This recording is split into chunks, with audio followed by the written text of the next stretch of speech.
шиг байдаггүй юм салбар болчихсон. Мянган хүнд ногдож байгаа орны хэмжээ гэвэл дэлхийн дундаж байтугай дэлхийн хөгжингөө орноос ч илүү хөрөнгө оруулалт энд хийчихсэн. Гэтэл тэндээс гарч байгаа одоо үр өгөөж, үр дүн, үр нөлөө гэдэг зүйл байхгүй.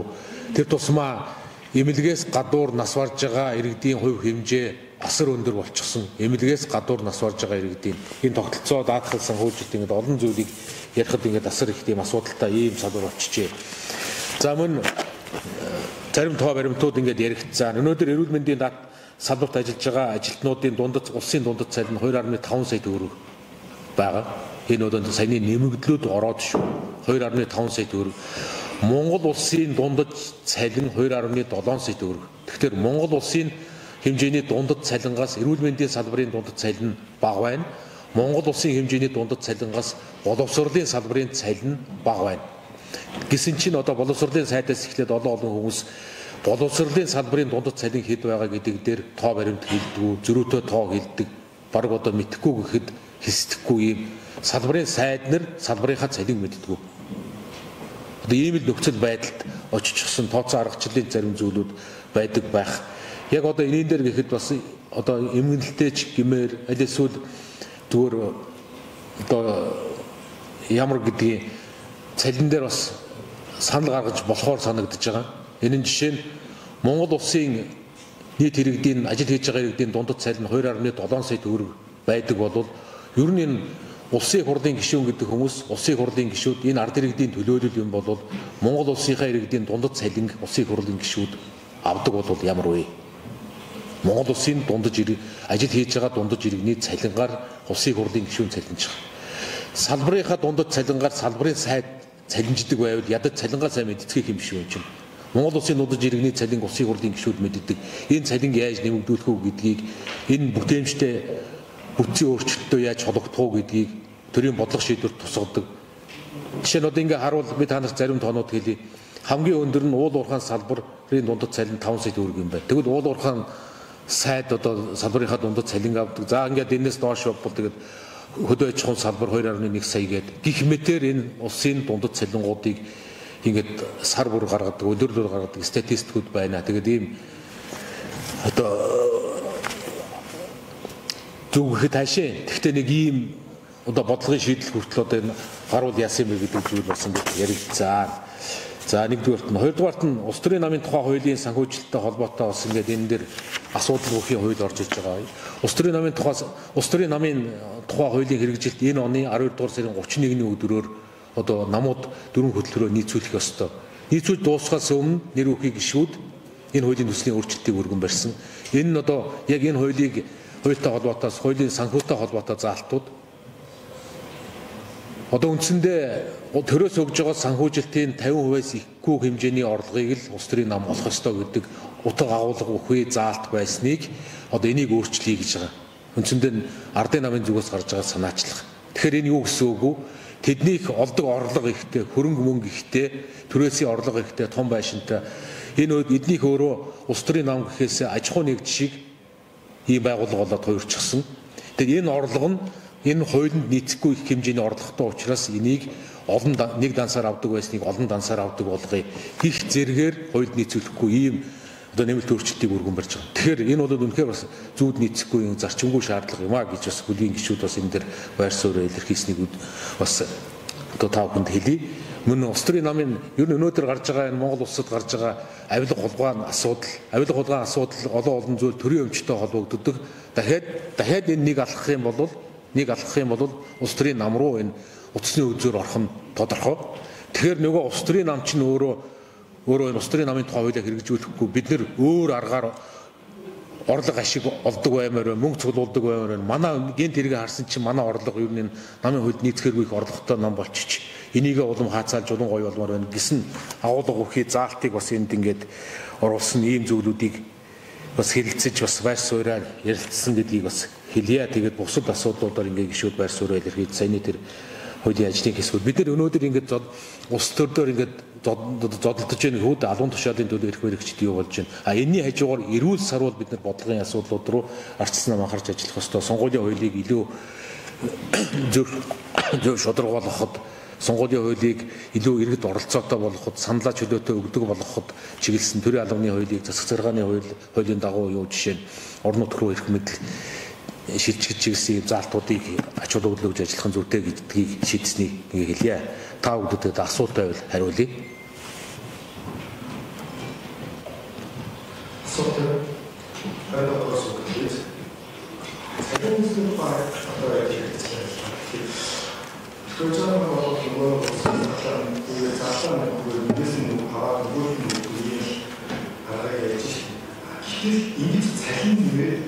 Одоо суулгах асуу шинжилгээ маань бас дараа шинжилгээ. Тэгээд ахтар нэгдсэн зүйл байдаггүй юм байдал шүү. Одоо яаж энэ арга барилаас арай өөр юм одоо сарын таамаас хилжсэн татвар буулгах бодлогыг одоо байдлаа шахаж ажиллана. Энэ талаар юу нэг татвар шинжилгээ буулгах албаны одоо ахынжаа цахим арай илүү боддог юм шүү. гэдэг одоо нөгөө төсөө зам болохгүй улсын хурал танаа гэдэг хуулийн заалт байхгүй. Тэгэхээр үүний орчны дөрвөлтөөр хийж байгаа амар сумын бэлтгэл болгох төсөө баталгаажтай танаа гэдэг юм зөв. Өнгөрсөн жилийн төсвөр бол энэ хангалттай харагдчихсан. Тэгэхээр улсын хурлын хариуцлага асуудал үүний төсөвтэй холбоотой яригдах болов сүүл нь цаасан чимээ 10 цагаар хийж байгаа энэ хооронд маш хэмжээний бодлого хийх хэрэгтэй. Нөгөө намаас үгүй тараас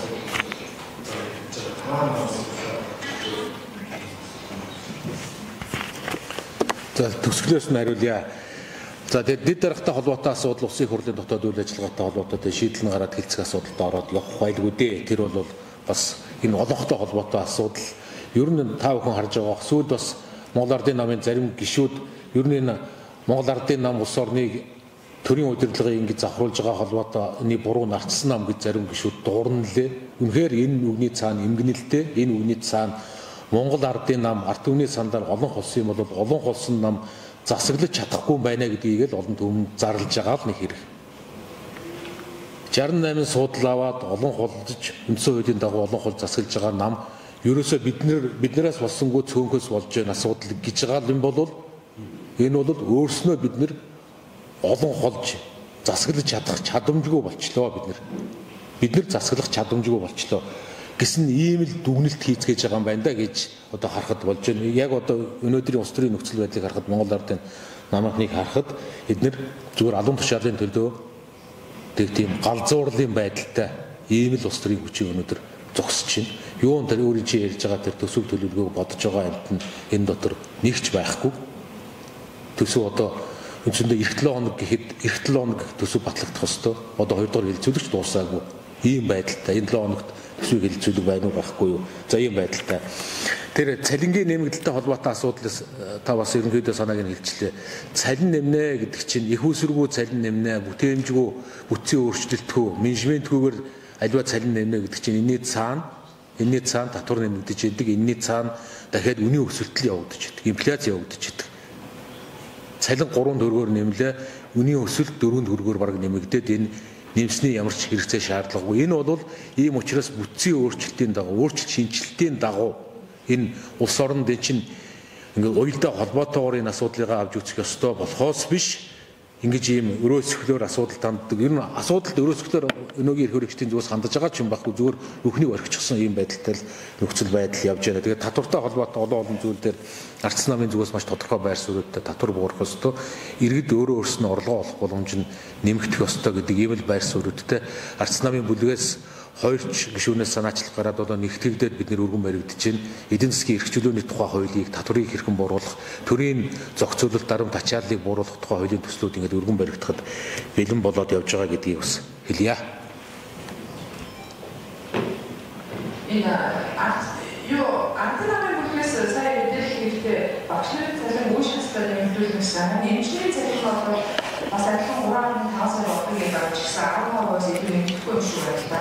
Эндээр эмчнэр гэхээр одоо үйлчлэгээд ажиллах төслөл үргэлжлэх юм болов гэсэн тийм айц байна. Эндээр авсан нам яаж гаргаж ирвэ? Дээрээс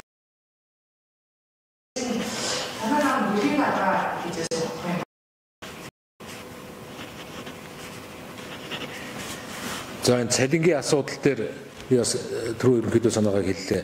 За багш нарын цалингаа гарчсан. За одоо баахан хилцэл хийгээд гал унтраагаад нэмлээ. Одоо эмч нарын цалин. Магадгүй одоо энэний дараа эрчим хүчний цалин гээл ингээд баахан асуудлууд ингээд энэ асуудал ингээд үндэс суурьаар системтэйгээр асуудалд хандахгүй бол энэ асуудал дуусахгүй. Энэний цаана нөгөө юун цалингийн нэмэгдэл чинь нөгөө төвөрөх чинь цаас болсон.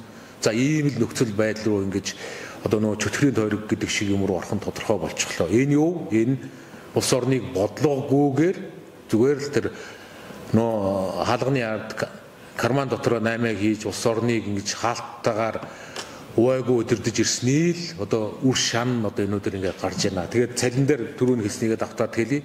Ер нь бол энэ Монгол улсын их хурлын гишүүд Монгол улсынхаа дундад цалин иргэдийнхээ дундад цалин авдаг тэрийг мэдэрдэг. Ядаж цалингийн дансанд орохдоо би энэ сард ийм цалин авч байгаа юм байна. Энэ удирдалд Монгол улсын дундад цалин дундаж иргэний цалин ийм болж байгаа юм байна. Манай салбарын цалин ийм болж байгаа юм байна гэдгийг сайд нь мэддэг ядаж болох энэ чиглэл рүү бас ингэ бодохгүй бол ингээд асуудал явах нэ. За тэр бүлгийн даргын асуудал одоо нээлттэй байгаа тодорхой хугацааны дараа би бас санал гаргаад бүлгийн даргыг одоо дотоод сонгуул хийгдээд ардсан намдаар бүлгийн дарга сонгогдоод явах байхаа. Тэгээд манай бүлгийн зарим гишүүдийн зүгээс бас энэ улс төрийн энэ нөхцөл байдалтай холбоотойгоор төр зур хоошоо байж санал бас гаргаад явж байгаа гэдгийг хэлье. Боловсролын даргыг хариуцлага өгөхөөр шаардлагатай байгаа юм. Манай хүмүүс энэ асуудлыг ярилцсан. Тэгээ улаан туяа даргатай холбоотой асуудал өнгөрсөн бүлгийн хуралдаар бас хэлэлцэгдсэн. Өнөөдөр бол яригдаагүй. Энэ 7 хоногт хэлцэх асуудалд орцсон байгаа. Тэгээ тухайн үедээ бас бид нар шаардлагатай бол завсралгууд аваад асуудлуудаар саналаа нэгтгээд ажилланаа гэж бодож байгаа. Ер нь Ардсан намын бүлгийн гишүүд энэ бүгдээр л Монгол улсын үндсэн хуулийн цэцгийн их суудлын хуралдаанаар гарсан аливаа шийдвэр Монгол улсад хэлбэрлэлтгүй хэрэгждэг байх ёстой гэдэг л байр суурьтай. Цэцгийн дүгнэлт тэр тусмаа үндсэн хуулийн цэцгийн их суудлын хуралдаанаар гарсан дүгнэлт шийдвэр магадлал энэ бол хэлбэрлэлтгүй хэрэгждэг байх ёстой гэдэг юм л байр суурьтай.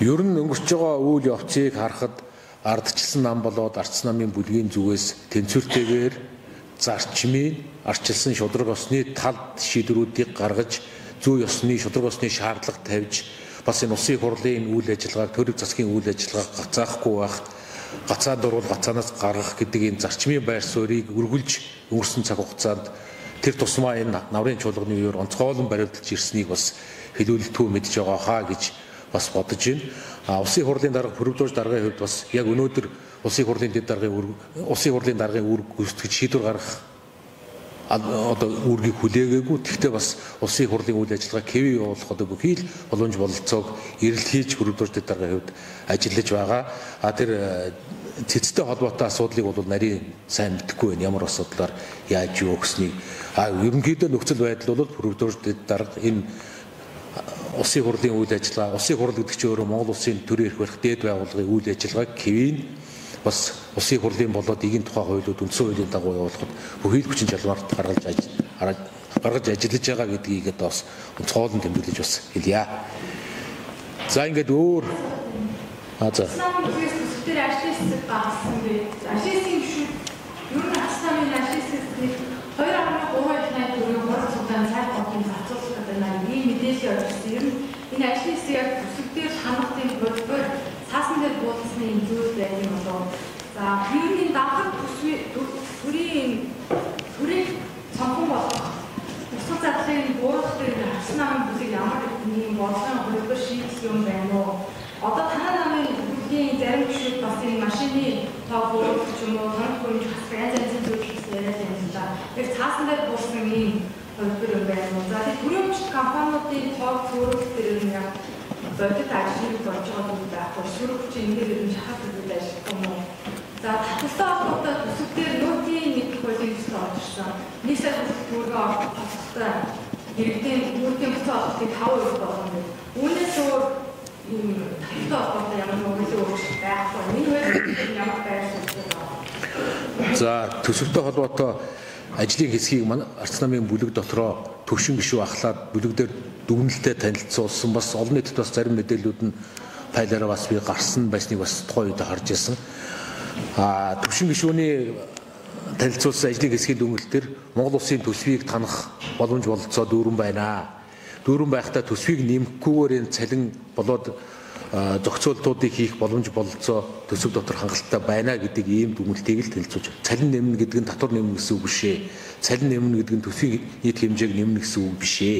Цалин нэмэх урсгал зардлыг дотор нь зохицуулалт хийх. Тэр тусмаа өнөөгийн байдлаар Монгол улсын урсгал зардлуулаад хөрөнгө оруулалтын харьцаа алдагдчихсан байгаа. Одоо миний санаж байгаагаар 75-25 байна уу?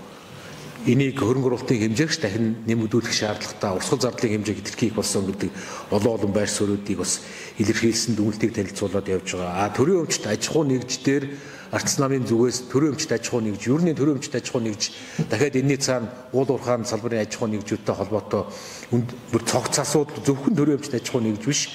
Энийгээр дамжаад уул уурхайн баялаг иргэдэд хүрэх, иргэдэд очихдоо өмч болж очих.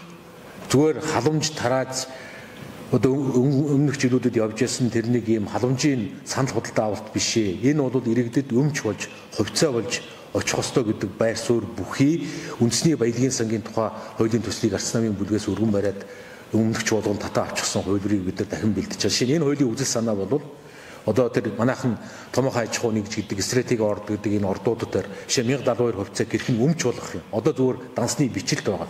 Эрдэнтийн 49% хэрхэн яаж энэ иргэдэд өмч болж очих ёстой юм. Хувьцаа болж очих ёстой юм. Хувьцаа гэдэг чинь тэр иргэний захиран зарцуулах, өвлөх, өсдөг, буурдаг хөрөнгийг одоо өмч гэж хэлдэг. Тэгэхээр энийн дээр тэр өмчийн тухай харилцааг илүү иж бүрнээр нь одоо хандсан зөвхөн төрийн өмчийг хувьчлна гэдэг утгаас гадна төрийн өмч тэр иргэнд яаж өмч болж очих юм гэдэг иж бүрэн хэмжээнд ингээд хуулийн төслийг арц намын бүлэг дээр бэлтгэж байгаа гэдгийг хэлье.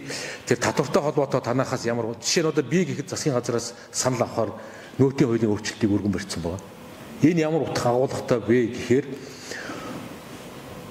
Монгол улсын нийт бараа бүтээгдэхүүнийг жишээ нь импортын бараа бүтээгдэхүүн дотоодод үйлдвэрлэгдсэн бараа бүтээгдэхүүнийг ялгаатаагаар авч үзэж дотоодод үйлдвэрлэгдсэн дотоодод ажлын байр бий болж байгаа дотоодод нэмэн өртөг бий болж байгаа дотоодод илүү татвар төлөгдөж байгаа энэ бүтээгдэхүүнүүдийн буцаалтын хувь хэмжээ нь 2 биш 2-оос өндөр бүтээгдэхүүн мөрөөр ялгаатай байя. Жишээ нь импортын барааны буцаалт 2% хэвээрээ байя. Магадгүй арх тамхи онцгой алуун татвартай бүтээгдэхүүний буцаалтад нь 0 эднэрт буцаалт өгдөггүй байя. Арх тамхины борлуулалтыг Монгол улс татврын бодлогоор дэмждэггүй байя. Илүү Монгол улсад нэмэн өртөг болж байгаа бүтээгдэхүүний буцаалтыг жишээ нь магадгүй 5% болгоё. 10% татвартай буцаалт 5% гэдэг чинь бидний хувьд хүсээд байгаа нөгөө 5% нөөтийн татвар гэдгийг энэ замаар хий. Ялгаатай системийг бий болгоё. Нэгэнт бид нар өнгөрсөн хугацаанд өнгөрсөн 14 оны үеэс Алтан уяг ерөнхий сайдын үеэс нөөтийн систем гэдэг бид маш сайн чанартай ийм цахим дижитал систем хийчихсэн. Энийгээ илүү тийм дараагийн шатанд гаргаж ашиглая. Тэрнээс бид тоо мэддэггүй юм шиг 10%, 5%, 2% ерөөсөө нэг ийм биш энэ орчин үеийн энэ ялгаатай бодлого явуулж болох энэ дижитал систем, дата өгдөл бүхий системийг ашигладаг болё гэдэг жишээ хуулийн төслийг би өргөм барин гээд томьёолоод засгийн газраас санал авахаар явуулсан. Гэх мэтийн зүгээр бид нар хэлэгдэхгүй олон нийтэд бас ингээд процессын дунд явж байгаа маш олон ажлууд ингээд байгаа гэдгийг тэр тусмаа арц намын гишүүдээс тэр төрийн өмчтэй холбоотой та түрүүн хэллээ. Энэ байгалийн баялагийг нэг бол халамжаар тараадаг, нэг бол төрд одоо энэ хэдэн 10 их 80 дээр нь ярьж байдаг энэ авилга хулгаан их үүсвэр болгож энийг одоо хэвээр нь явуулах сонирхолтой тунхаглаж хувьчлал нь олон нийтийн болгоно гэж эрх баригчд яриад одоо миний мэдх 10 жил боллоо. Ямар ч алхам хийгээгүй, ямар ч алхам хийгдэггүй.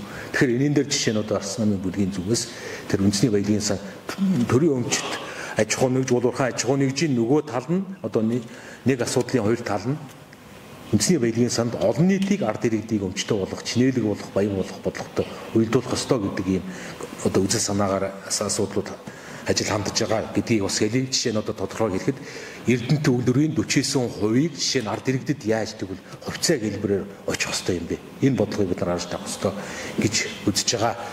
За ингээд